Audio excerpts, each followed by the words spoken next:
I'll start. I'll transition this. All right, we're talking about competency-based grading, which is a shift. In the last few years, there has been a different grading system attempted in the elementary schools here. It did not go over well.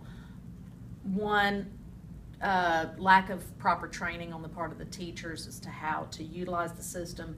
Two, parents cannot interpret that. Grades are more for the other people than they are for us. We're assessing as education experts, but we're trying to communicate that to non-education experts in a way that they can understand.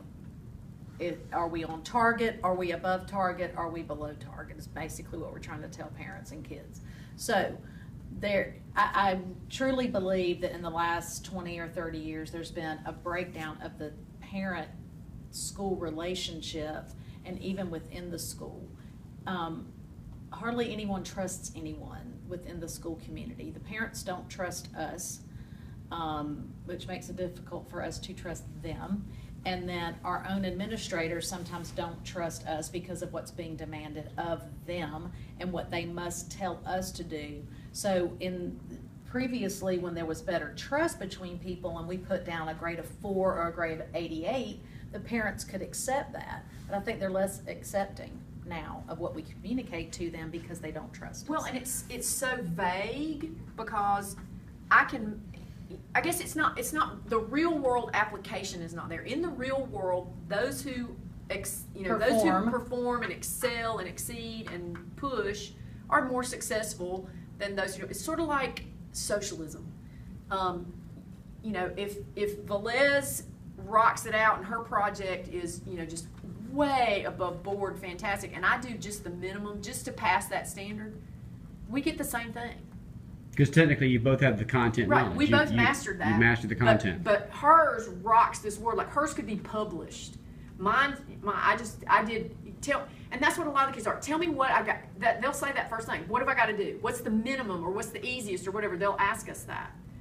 Okay, so to me, there should be a difference. If she's a rock star, she should get proof of that. And I can tell you right now, the gifted kids and their parents, they're not going to like it because they don't get to shine, and they should be able to shine. They like to do that. Well, one thing that Henry County's done to try to level the playing field for some of the kids that get to high school is the new Academy for Advanced Studies, which allows some of these kids that may not be on a college track to get a skill, in place before they leave high school that'll assist them with getting, some level of employment outside the school system that'll, benefit their life. And we kind of identify those kids early so they can have an opportunity to get the skills they need, before they leave the school system. And just for clarification, this is a program where by attending and simply going through the classes, they can actually obtain certifications at certain levels for certain trade skills. And any Henry County student may attend that location. I think that's something Doesn't that our matter. county does really super well because when the recession happened, there were a bunch of counties that dropped all of that type of stuff, plus And all they the hung in arts there. and everything. That's right.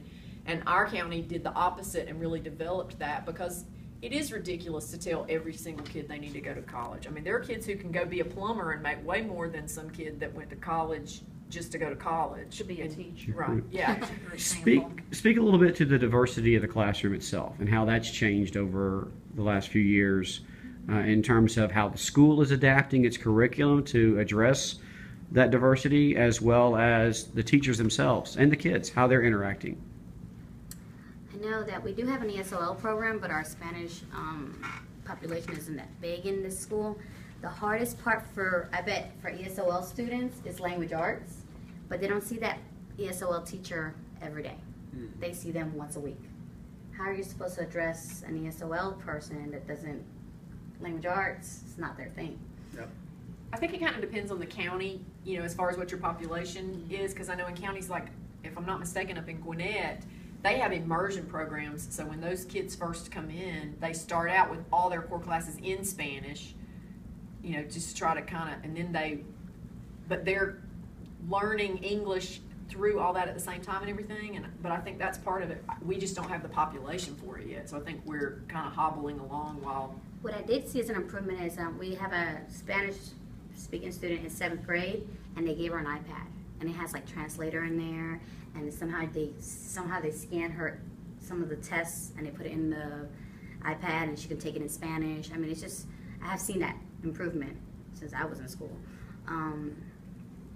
But it's kind of difficult, imagine, when, especially like, okay, can you explain to her what to do? And I'm like, okay, hold on, give me a second, and I can explain to her. Well, I think too, that counties now have taken, you know, understand that we have a diverse culture, especially in Metro Atlanta, and Mr. Wild, I'm sorry, hold on that thought, we'll come right back.